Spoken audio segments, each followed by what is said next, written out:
Hello guys, welcome back. स्वागत है आप सभी का आपके अपने YouTube चैनल पर। और आज के एक और इम्पोर्टेंट वीडियो में अगर आप लोगों ने TCS के शेयर में इन्वेस्टमेंट किया है तो आज की वीडियो आपके लिए बहुत ज्यादा इंपॉर्टेंट होने वाली है। और अगर आप लोगों ने TCS के शेयर्स में इन्वेस्टमेंट करने की प्लानिंग भी की है तब भी आज की वीडियो आपके लिए बहुत ज्यादा इंपॉर्टेंट होने वाली है, क्योंकि कल मार्केट में FY25 Q3 का रिजल्ट आया है TCS का और यहाँ पर फिगर्स बहुत ज्यादा अट्रैक्टिव है। और रिजल्ट आने के बाद अगर आप लोग आज के शेयर की प्राइस को देखेंगे, जब मैं इस वीडियो को रिकॉर्ड कर रहा हूँ तब इस कंपनी के शेयर की प्राइस ने अपने इन्वेस्टर्स को विद इन अ डे 6% से ज्यादा के रिटर्न्स भी दे दिए हैं। तो चलिए आज के इस वीडियो में जानते हैं TCS के FY25 Q3 के रिजल्ट के बारे में। और साथ ही साथ इस वीडियो के एंड तक आपको यह भी पता चलेगा कि आखिर इस कंपनी के शेयर को लेकर आपका पर्सपेक्टिव क्या होना चाहिए, कंपनी के फंडामेंटल्स कैसे हैं, कंपनी फ्यूचर में कैसे परफॉर्म करेगी और साथ ही साथ इस रिजल्ट का इंपैक्ट अपकमिंग टाइम पीरियड में कैसे बनेगा। हर एक चीज के बारे में डिटेल में डिस्कशन करने वाले हैं। तो इस वीडियो को शुरू करने से पहले इस वीडियो को लाइक करो, शेयर करो और इस चैनल को सब्सक्राइब करो अगर आप इस चैनल पर नए हो तो चलिए सबसे पहले TCS के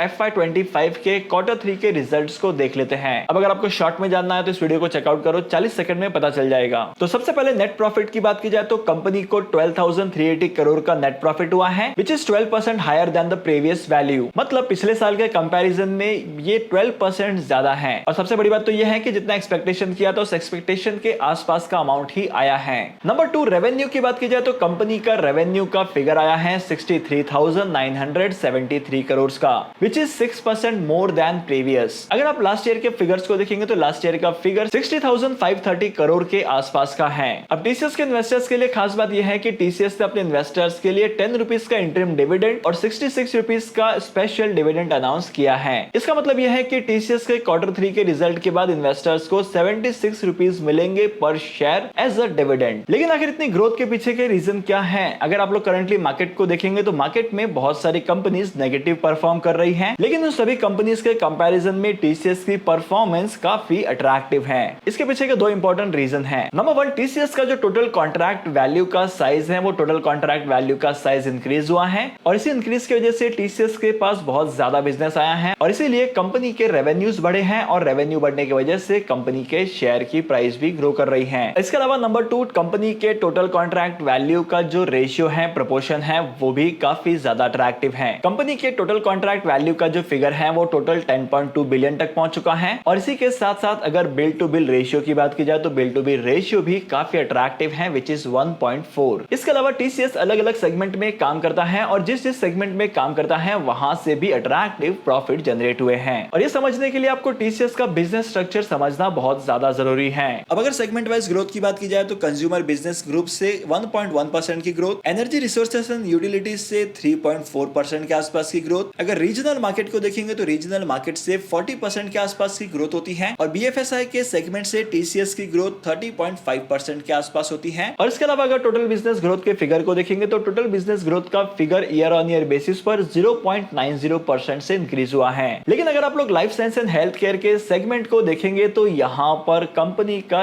रेवेन्यू नेगेटिव हुआ है और डिक्लाइन का अमाउंट कम नहीं है, 4.3% ईयर ऑन ईयर बेसिस पर, which is more than expected. अब अगर आप लोग TCS के ग्रोथ की फिगर को देखेंगे तो TCS के ग्रोथ में सबसे ज्यादा कंट्रीब्यूशन है नॉर्थ अमेरिका के बिजनेस से, जहां पर कंपनी के पास 47% तक का रेवेन्यू आता है। अब जो 47% तक का फिगर है ये भी कम है पिछले साल के कंपैरिजन में, विच इज 2.3% कम है। इसके अलावा लैटिन अमेरिका के साइड से कंपनी का बिजनेस ग्रो कर चुका है। और अगर यूरोपियन सेगमेंट की बात की जाए तो यूरोपियन कंट्रीज में कंपनी का बिजनेस 4.1% है, जहां से 16% का रेवेन्यू जनरेट होता है। और अगर आसान भाषा में कहा जाए तो TCS के सामने ऐसी बहुत सारी अपॉर्चुनिटीज हैं जहां पर TCS अपॉर्चुनिटीज को ग्रैब कर सकता है और लॉन्ग टर्म में यहां पर और भी ज्यादा ग्रोथ दिखाई दे सकती है, क्योंकि कंपनी के फंडामेंटल स्ट्रांग हैं और साथ ही साथ कंपनी का ग्रोथ प्रोस्पेक्ट और कंपनी का बिजनेस किस तरीके से चलेगा, आगे जाकर परफॉर्मेंस कैसी होगी, फॉरकास्टिंग भी एकदम प्रॉपर है, फाइनेंशियली कंपनी स्ट्रांग है। इसके अलावा मार्केट में जितनी भी बड़ी बड़ी एनालिस्ट कंपनीज हैं जैसे कि मॉर्गन स्टैनली, नमूरा